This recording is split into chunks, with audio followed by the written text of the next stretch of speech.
Good afternoon, ladies and gentlemen, I'm John, this is Mania True Nerd, and welcome back to Nicole, Male Romancers Active, and a very important moment you join me out here, because even though it's the weekend and I'm just cracking for a bit of extra stuff, you may notice my wit is at 992, and with this extra class, my wit is maxed. You have maxed the wit stat. You can still do related jobs to raise money, but you won't be able to improve this skill any further. My wit is maxed out, and that means, as far as I'm concerned, it is time to start gathering clues. So, let's try and figure out what we can do. So, during the evening, I can go to the disco pub. There's that music. I can look for suspicious behaviour, and that gets me between 12 and 19 clues. That's not many, actually, but 17 clues up. I guess it's getting it up pretty fast. Okay, lovely. Let's see. With Wit maxed and Jeff, of course, also maxed, I'm hoping that we'll be able to get, that Jeff might show up again soon. But if not, I'm just going to hunt for some clues and see what we can do with that. Because now, pretty much now, from now on, there's no point me doing anything other than keeping my morale nice and high, except try and find clues. So what's the most efficient way to find clues? I can ask about the disappearances, which is 12 to 19 clues for one game turn. Okay. Or there's also the park, isn't there? Yeah, there's the public park, which I can do the same thing. I can observe people. 12 to 19, one game turn. I think it's all the same, isn't it? It just, you can do it anywhere. There's the convenience store is closed. Can I do it in the pharmacy too? No, it's not in the pharmacy. But, cafeteria? Was there also a thing in the cafeteria? Socialise, drink, eat. No. But I think it's all the same, so I'm just going to basically just now grind up my clues as fast as possible. Oh, but later that weekend, it seems like we are running into another event with Jeff, interestingly. So I lean back against the wall outside Jeff's dorm room. I'm sitting on the floor, knees bent up to my chin, and my phone held in the groove between my thighs. Why am I just sitting on the floor outside Jeff's dorm room? This is weird. Also, he appears to live in the same little hallway that, because that's room 411. Where, obviously, where Darren and Kurt both live. So, apparently, all the hunky boys live in the same little corridor. It's kind of funny. I know I agreed to help find all the ingredients for this potion, but I think a small part of me never imagined we'd actually find all of them. The midnight trone flower was definitely troublesome, but the Apuntia jam was surprisingly a cinch to get. After that, it was just a quick trip to the grocery store to get all the rest. I gotta wonder how the heck Jeff is mixing all that up in his room right now. I wanted to watch, but he insisted on being alone. I sigh. How long is this going to take? I've already left to go eat lunch. That makes a couple of hours now. I tap my phone screen, refreshing my roller dashboard once again. I must have done so a million times by now. Any more? It looked like I have a problem. Oh my goodness, are we actually going to get the potion today? Are we actually getting the potion resolution? That's pretty damn cool. So that leaves me waiting for who knows long until... The back of the door slams against the wall as Jeff bursts out of his room. I lean to the side, narrowly dodging it. I have done it! With a feverish, excited look in his eyes, Jeff grabs me by the crook of my arm to pick me up off the floor. Come, assistant, let me show you. Okay, I'm coming, jeez. As Jeff drags me into his room, I notice it smells really sweet in here now, like some kind of strawberry cake.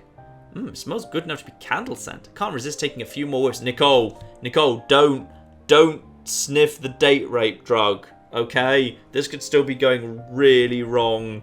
It smells like you were baking in here. It wasn't baking, it was synthesis. The blinds are closed in his room, making it hard to see anything. I do see a small collapsible table in the back between the two desks. Various things are spread upon it. I have no idea what they are, but I do recognise a pot and a few notebooks. Behold! From behind his back, Jeff pulls a small glass bottle that he's sealed with a cork. It's as big as a perfume bottle, and I can see the inside is filled with this rosy pink liquid. Here, smell it. No, Nicole, don't. Nicole, don't. Okay, the first thing he told you specifically about this potion was that the oxytocin it was trying to replicate was also a function of sexual attraction. Do not.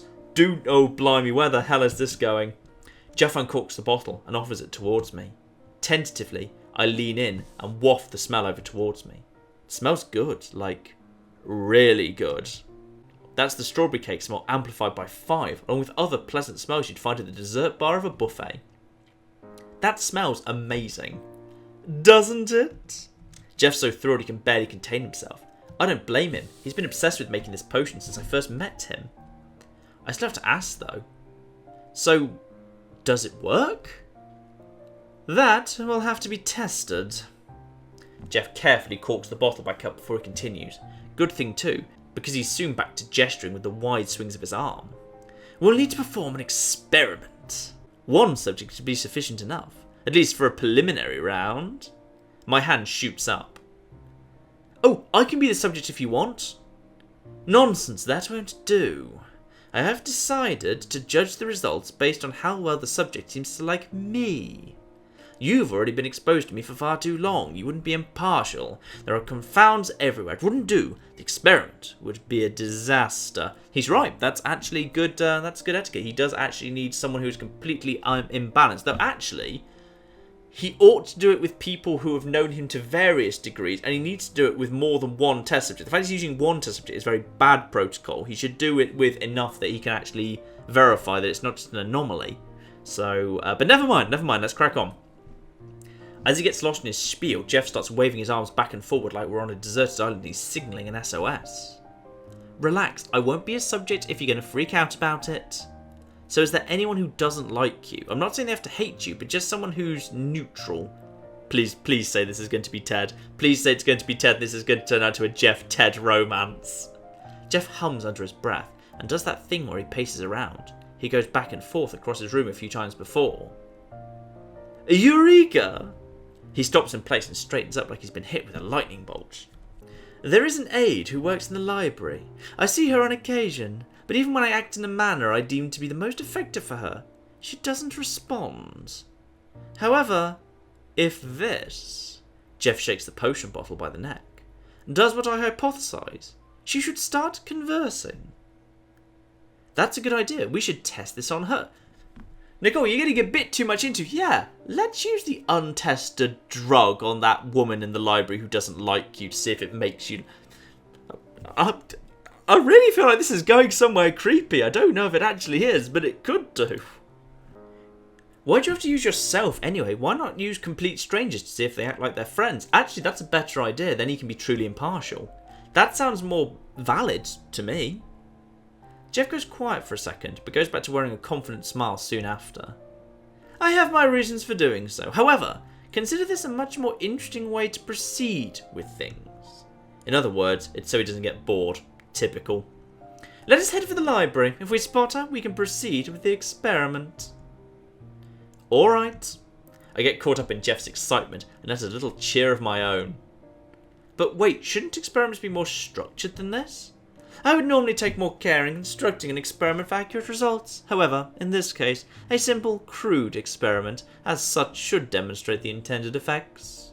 Plus, I cannot wait any longer to bask in my success. I giggle to myself. At least he's being honest. I want to see how well this works too. Jeff's been hyping it up for so long I don't think I can wait either. From Jeff's dorm building, we head over to the library. It doesn't take long until we're standing in front of the entrance, and Jeff nearly throws the double doors open as he gets to them first. However, at the last moment, his hand hovers shakily over the handle. Alright, maintain character. He takes a deep breath, inhales, exhales, and when his breath is released past his lips, it's like his tense fervour goes with it. Let's go find her, shall we? He sneers right after he's done using... Oh no, sorry. Let's go find her, shall we? He sneers right after he's done using that over-polite tone, ruining the illusion.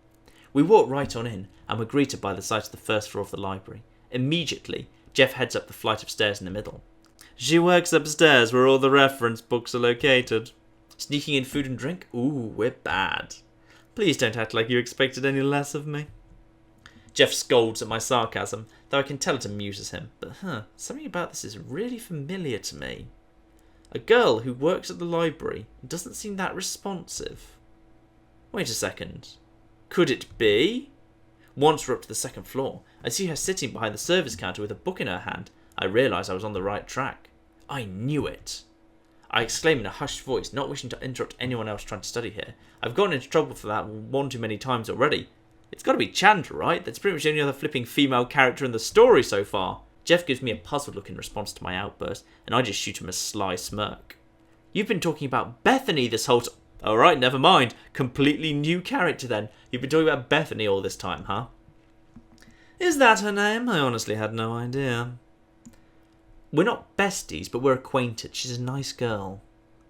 I glance over at her sitting by the counter. Bethenny's reading as usual. With a slim finger, she tucks a strand of her blonde hair behind her ear as it falls in front of her face.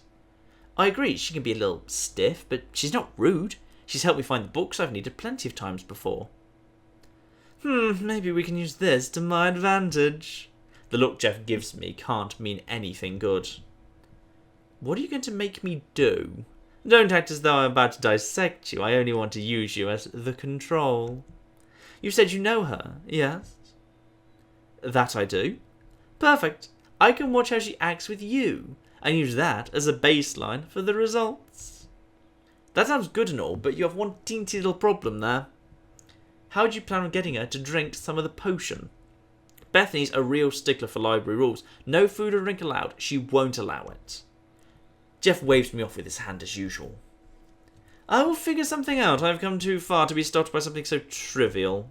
He sounds so confident that I doubt I could talk him out of it if I tried. Better just to let him do his thing and see how it goes from there.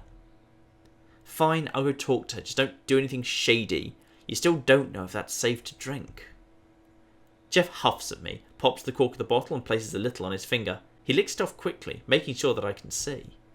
Now watch as nothing happens to me. That was too small a sample for it to take effect, but if it was poisonous or lethal, I'd at least become ill. He has a point there. Several seconds pass, but Jeff keeps standing upright, wearing a smug expression on his face. Fine, I trust you. Stay put here, okay? In response, Jeff urges me onwards with little motions of his hands. I head up to the service counter, trying my best to appear natural. I'm not even sure what Jeff wants me to do. Does he just want me to talk to her? Hey, Bethenny. Oh, she's cute. She's also cute. Every girl in this game is cuter than Nicole. I don't know why Nicole's got all the hunky boys. And she's a librarian, which is a very, very good thing. That's a very good thing indeed. Right, okay, Bethenny, we like her. When I'm finally at the counter, I brace my hands against the edge. Bethenny looks up from her book and her eyebrows raise as she recognises my face. Oh my, it's Nicole. Welcome. Carefully, she places the bookmark bearing a plant design inside her book to hold her place. She then sets it in front of her and out of the way. Do you need any help checking a book out? No, I just, how are you? I awkwardly draw out the last word, unsure of what else to say. Oh yeah, so natural, Nicole. I'm fine? Good, it's been a while since we've talked. I just wanted to catch up, you know? I think it would have been more appropriate to talk when I'm not working. I can tell Bethenny is losing interest as I see her reach for her book again. Ah, wait. In a panic, I accidentally raise my voice, startling Bethenny at her seat. She looks at me, one eyebrow raised in suspicion, but doesn't scold me. Nicole, what is it? She can definitely tell something fishy's up now. Ah, why is this getting so difficult? All I was supposed to do was talk to her. Once I realise how much of a mess I'm making of things, I sigh and calm down. There's really only one thing to do in this situation. Hey, Bethenny? Do you see that guy standing by the bookshelf over there? He might be watching. He'll probably look away once he sees you paying attention to him. Slowly and coolly, Bethenny leans to the left to try and stare past me. A beat passes, then she returns to her normal posture. I spotted him. You're talking about that Jeff Ryan person. Do you know him? No, I do not know him personally. We've spoken a few times in passing. That's it. Well, he and I are, I hesitate and blank on how to follow up. What should I even say? Part of me really wants to be honest to Bethenny and just tell her the truth, but another part of me wonders if that would work out in the end. Ooh. Okay. Try to be subtle, beg for cooperation, give a straightforward explanation. Well, Nicole is not good at subtle, so no.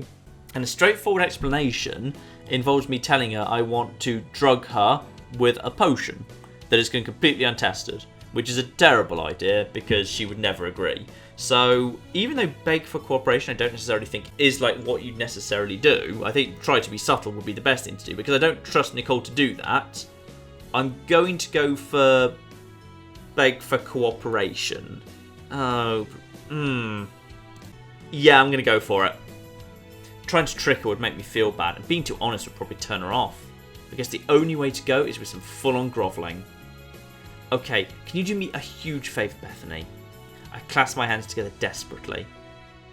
I'm helping Jeff with a project. He's doing something for class and he'll need you to drink something.